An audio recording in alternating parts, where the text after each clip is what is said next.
Halo teman-teman, nama saya Rufaida. Saya dari Min 1 Jombang. Saya akan membawakan sebuah cerita dongeng Jombangan yang berjudul Muntreng. Muntreng ini saya dapatkan dari buku cerita rakyat Jombang, terbitan kantor Parvupora Kabupaten Jombang 2007. Simak ya, dengarkan ya. Terima kasih. Syahdan dikisahkan ketika daratan Jawa masih dipenuhi hutan belantara. Tinggallah seorang duda kaya raya di sebuah desa dekat hutan. Duda itu ditemani anak semata wayangnya yang diberi nama Muntreng. Meski jauh dari desa-desa lainnya, namun kegiatan gotong royong antar penduduk desa masih sangat kuat. Sejak kecil hingga beranjak dewasa, Muntreng tidak pernah melihat wajah ibundanya. Konon, kata orang-orang, Ibu Muntreng adalah orang yang dermawan dan cantik jelita. Ibu Muntreng meninggal ketika Muntreng masih berwarna merah. Kesedihan hati dirasakan oleh ayah Muntreng karena harus mendidik dan membesarkan Muntreng sendirian. Atas ridho yang maha kuasa, kehidupan ayah dan Muntreng semakin baik. Rumah yang dulu hanya rumah sederhana berubah menjadi rumah yang mewah pada masanya.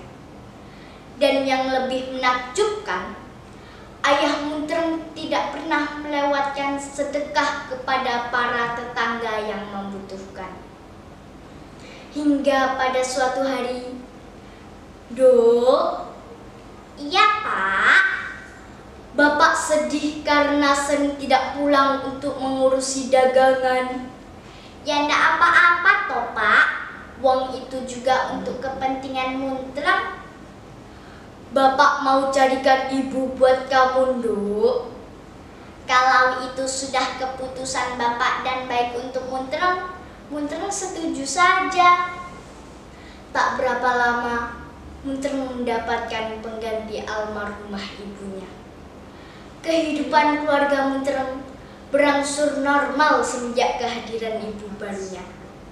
Setelah berbilang bulan, tak disangka terjadi perubahan drastis. Ibu tiri yang sebelumnya welas asih berubah semakin tak peduli. Caci maki menjadi santapan sehari-hari Muntreng.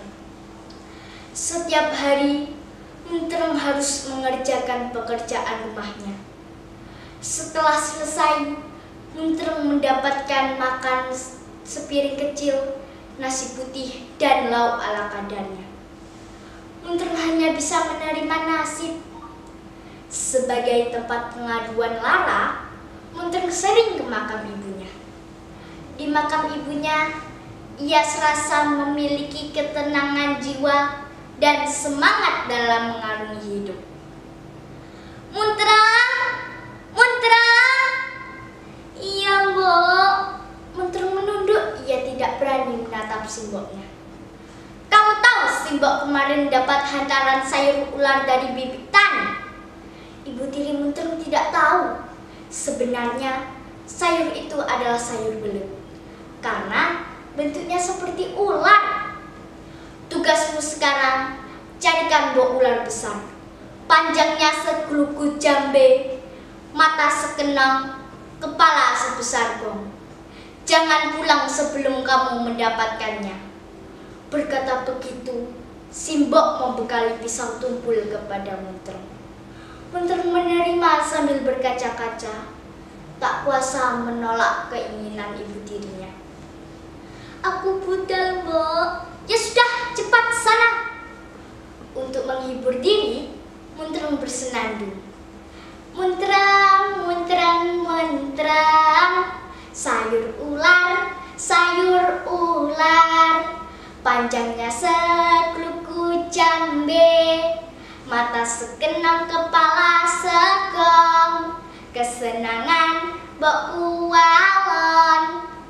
Semakin lama kian masuk ke dalam hutan, tiba-tiba ada suara, "Muntreng, muntreng arek ayu, akulah ular besar itu, mendekatlah." Tapi sepanjang apa badanmu? Sebesar apa mata dan kepalamu? "Namaku Kang Ulo Gede, panjangku sekluku jambe, mataku sekenong, kepalaku sebesar gong. Jika ingin tahu perwujudanku, tebaslah semak-semak di depanmu sebanyak 3 kali." Belati Muntreng membabat semak. Sekonyong-konyong ada cahaya terang disertai bunyi gemuruh. Sosok ular besar berwarna hitam kehijau-hijauan. Gadis itu ketakutan. "Jangan takut, Muntreng. Cepat naik ke punggungku." Tak berapa lama, Muntreng duduk di punggung Kang Ulo Gede. Muntreng tidak berani membuka mata. Kang Ulo Gede dan Muntreng nyampai di halaman rumahnya. Gadis itu cepat-cepat memberitahu Simbok. "Mbok, aku sudah dapat ularnya." "Sungguh? Di mana, Dok?" Ibu tiri heran bercampur takut. "Di luar, Mbok bisa lihat langsung." Dengan gemetar, Simbok mengikuti Muntreng keluar rumah. Belum sampai mendekat dengan Kang Ulo Gede, secepat kilat Kang Ulo Gede menyambar dan menelannya. Gadis itu terkejut, namun segera dihibur oleh Kang Ulo Gede. "Sudahlah, Muntreng. Sepatutnya ibu tiri menerima atas perbuatan julasnya. Sekarang kamu ikut saja dengan aku. Kita tinggalkan masa lalu. Kita membuka lembaran baru." Dan tiba-tiba Kang Ulo Gede menjadi pria tampan. Ternyata Kang Ulo Gede adalah raja yang dikutuk menjadi ular. Untuk bisa menjadi manusia lagi, Kang Ulo Gede harus bertemu dengan si gadis